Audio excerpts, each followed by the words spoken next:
और जीएस के पेपर में जब वहाँ फर्स्ट पेपर में दे के निकला। आज हमारे एक बड़ी शिक्षक जिनका नाम बार बार आ रहा था, जो सर के भी स्टूडेंट रहे थे, उमाकांत पंजारा भैया, वो जैसे मैं रूम से निकला तो वो हमको टोके, प्रेम कितना तुम सॉल्व किया फर्स्ट पेपर में? हम बोले भैया लगता है कि 82 मेरा सॉल्व हो गया है। तो उनके मुंह से ये निकला कि तो फर्स्ट सेकंड पेपर में तुम इसको 10 का 10 क्वेश्चन लिख दो, तुम्हारा फाइनल सिलेक्शन हो गया। उनके मुंह से ये बात निकल गई तो मुझे बहुत काफ़ी एनर्जी मिला। फिर मैं 1 घंटा के बाद में जब सेकंड पेपर डिपार्टमेंटल पेपर देने के लिए गया, जब मैं क्वेश्चन देखा तो रियली में 10 क्वेश्चन लिखा था, लेकिन मुझे 14-15 क्वेश्चन मुझे आ रहा था। मैंने सारे क्वेश्चन को एक लगातार मैंने 3 घंटा में सारा लिख दिया। अब मुझे लगा कि ये मेरा सिलेक्शन हो जाएगा। अब मैं काफ़ी उत्साहित था कि अब तब रिजल्ट आएगा। अब फिर रिजल्ट का जब मैं इंतजार कर रहा था, उस समय हमारे पूरे देश में क्या पूरा वर्ल्ड में कोविड का एक प्रकोप आ गया था। रिजल्ट उस बहाना हो गया जेपीएससी, क्योंकि कोविड का ये महामारी चल रहा है तो अभी कोई भी काम नहीं हो रहा है, रिजल्ट को पेंडिंग कर देता है। तो अब रिजल्ट जो पेंडिंग हो गया तो हम लोग सोचे कि भाई परीक्षा दिए तो रिजल्ट तो आनी चाहिए। 20 में परीक्षा हुई, 21 में रिजल्ट नहीं, 22 में भी रिजल्ट नहीं। तो अब रिजल्ट के लिए हम लोगों ने फिर लिखित अनुरोध जेपीएससी को किया। हमारे जितने भी अभ्यर्थी कोटा से थे 500 हम लोग लिख के दिए कि भाई रिजल्ट प्रकाशन किया जाए। लास्टली उससे भी आयोग ने ऐसा कुछ भी नहीं आश्वासन मिला।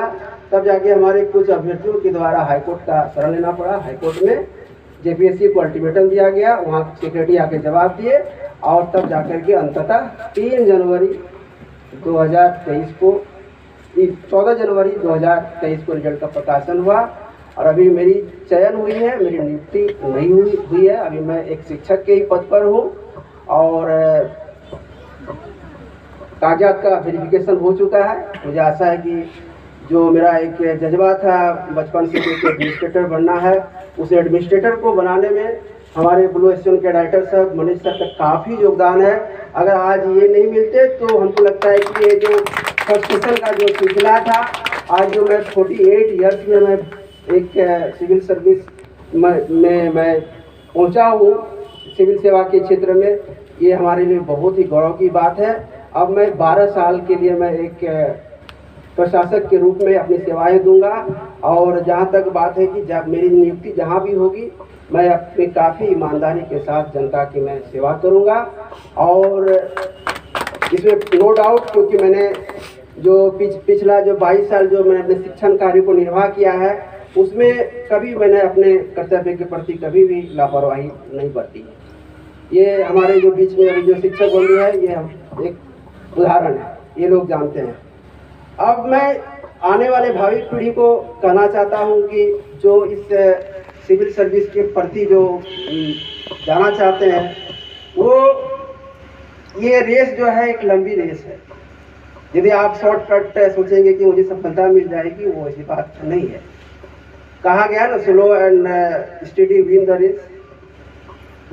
इसमें वही जीतता है, इसमें खरगोश कभी नहीं जीतता है, जीतेगा कछुआ जीतता है, क्योंकि वो धीरे धीरे वो चलता रहता है। तो आपको पैसेंस, एक लिमिटलेस पैसेंस की आवश्यकता होती है। जैसे मैंने कि इस परीक्षा में उत्तीर्ण 17 साल का मैंने पैसेंस देखा। इस बीच में मैं रेगुलर की परीक्षा में दे रहा था, तो पैसेंस की आवश्यकता तो होगी। और आप जब स्ट्रगल के एकदम पीक पॉइंट में पहुंच जाएंगे, आप जा रहे हैं, यदि आपने बीच में जब आपको सफलता मिलने वाली होती है और उस समय से आप जब वहाँ पे पहुँच के यू टर्न ले लेंगे, तो आप निश्चय कि आप असफल हो जाएंगे। आपको यू टर्न नहीं लेना है, बल्कि सीधे आगे बढ़ना है। आपकी मंजिल आपका इंतजार कर रहा है और आपको अवश्य सफलता मिलेगी।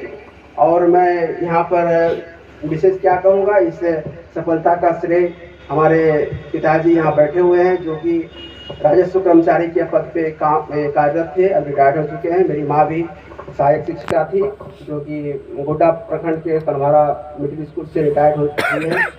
और हम लोग सब परिवार अभी घंटा मोहल्ले में निवास कर रहा हूँ। और इस सफलता में योगदान मेरे दोनों बच्ची सामने बैठी हुई है। जब मैं तैयारी करता था तो मेरी बच्ची बोलती थी कि पापा क्या पढ़ते रहते हैं आप, तब बोलते थे मैं जेपीएससी की तैयारी कर रहा हूँ। इन लोगों को सुन करके ये लगता था कि जेपीएससी है क्या चीज़। तो मेरी छोटी बेटी वो है, एक बार इनसे कोई इनकी दोस्त पूछी कि तुम क्या बनोगी, तो ये बोली कि हम जेपीएससी बनेंगे। ये ये पापा को रोल मॉडल मान रही थी। तो इस तरह से मैंने हर काम को टाल करके एक परीक्षा की तैयारी के लिए अपना बहुमूल्य समय दिया और बड़ों का आशीर्वाद लगा। और इस परीक्षा में सफल होने के लिए मेरी पत्नी भी मुझे काफ़ी कोऑपरेट की। ये इन्होंने कहा कि आप कर सकते हैं, यू कैन डू इट, आप कीजिएगा, आपको हतोत्साह होने की कोई आवश्यकता नहीं है, आपको सफलता अवश्य मिलेगी। और हमारे जितने भी फ्रेंड है, फ्रेंडों का भी बहुत शुभकामनाएं था कि नहीं तुम कर सकते हो, तुम लगे रहो, तुम्हें सफलता मिलेगी।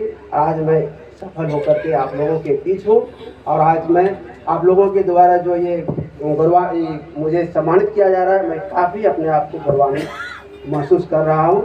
और विशेष मैं क्या कहूँ, और इतना ही कह करके मैं अपने बातों को विराम देना चाहता हूँ।